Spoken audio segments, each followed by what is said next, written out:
Olha lá. Já aparece aí na sua tela. No texto 1, bom, você não precisa desse texto, já percebeu isso, né? Ora, o autor emprega verbos na voz ativa, olha, voz ativa. Ora, na voz passiva. A frase abaixo, cujo verbo se encontra na voz ativa, bem, devemos notar que a voz ativa vai apresentar para você um sujeito agente, ou seja, responsável pelo processo verbal. Já a voz passiva vai apresentar para você um sujeito que sofre essa ação. É um sujeito paciente. Outra coisa que é sempre bom a gente recapitular é o seguinte, ó. Vamos pensar na estrutura da voz passiva. Verbo transitivo direto acompanhado de pronome apassivador. Tá bom? Essa estrutura de voz passiva é conhecida como voz passiva sintética. Ou ainda pronominal, justamente por apresentar o pronome apassivador.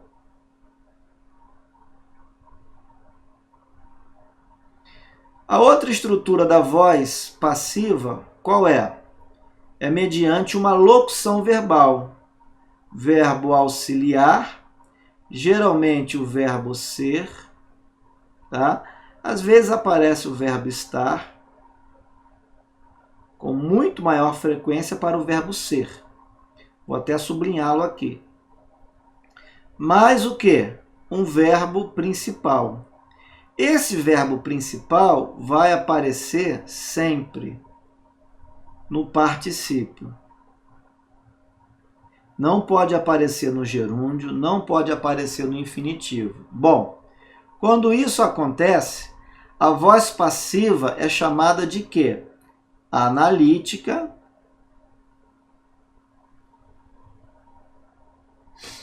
ou então o quê? Verbal, justamente por causa da locução. Tá bom? Então fique de olho nessa estrutura. Letra A.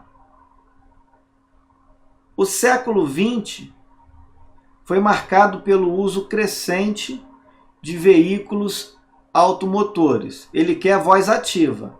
Olha o sujeito, século XX, foi marcado. Meu sujeito é paciente. Ele não marcou nada. Então, o que eu tenho aqui? Voz passiva. Não serve. Letra B.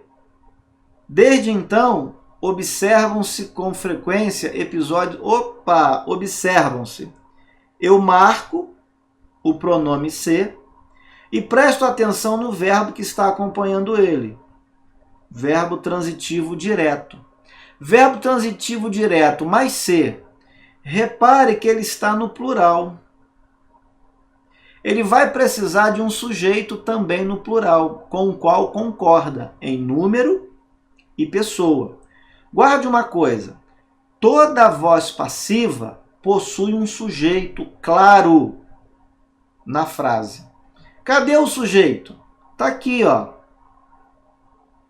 Episódios críticos de poluição do ar. Então, para ficar mais fácil, eu posso dizer ainda o seguinte, ó. Vamos transformar a voz passiva sintética em voz passiva analítica. Esse é um recurso para quando você tiver dúvida.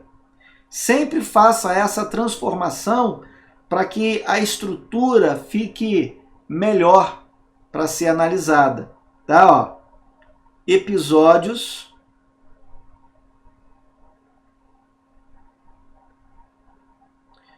vou botar reticências aqui, tá bom? Episódios críticos de poluição do ar são... Olha a mudança, olha a locução verbal surgindo. São o quê? Observados.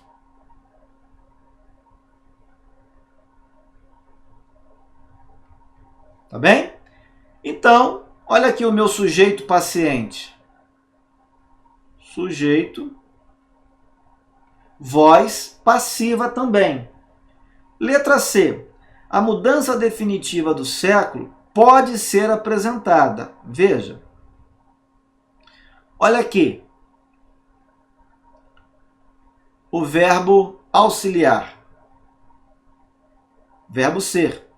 Olha o verbo principal no particípio. Representar. Verbo transitivo direto. Tá? Eu tenho uma estrutura aqui de voz passiva analítica. Olha o sujeito. A mudança definitiva do século. Vai representar alguma coisa ou vai ser representada? Vai ser representada. Ó, sujeito paciente. Voz passiva, querido. Letra D. Por meio de tecnologias que já foram criadas. Bom, essas tecnologias criaram alguma coisa? Não. Elas sofreram a ação de serem criadas. Então, ó, perceba a estrutura verbal. Verbo auxiliar é o verbo ser. Verbo principal. Particípio. Vamos colocar aqui, ó. Estou perdendo tempo com isso aqui, ó, destrinchando tudo, que é para ficar muito claro para você, porque eu sei que isso complica. Eu sei que isso aqui é uma pedra no sapato de muita gente. Tá bom? Então, o meu sujeito, né, termo sintático, é o pronome relativo. Obviamente, ele está substituindo tecnologias. De qualquer forma, o meu sujeito está sofrendo a ação. É o sujeito paciente. Agora sim, olha a letra E. Está na cara que é o gabarito. Poderão estar acessíveis. Ó, tecnologias, né, que poderão estar acessíveis. Esse que, retomando aí, ó, tecnologias, vai continuar sendo um pronome relativo. Agora, porém, observe a estrutura verbal. Cadê o verbo ser? Não aparece. Perceba o verbo principal. Esse aqui é o verbo principal da locução. O verbo principal está no particípio? Não, está no infinitivo. Isso não é estrutura de voz passiva, e sim de voz ativa. Gabarito letra E.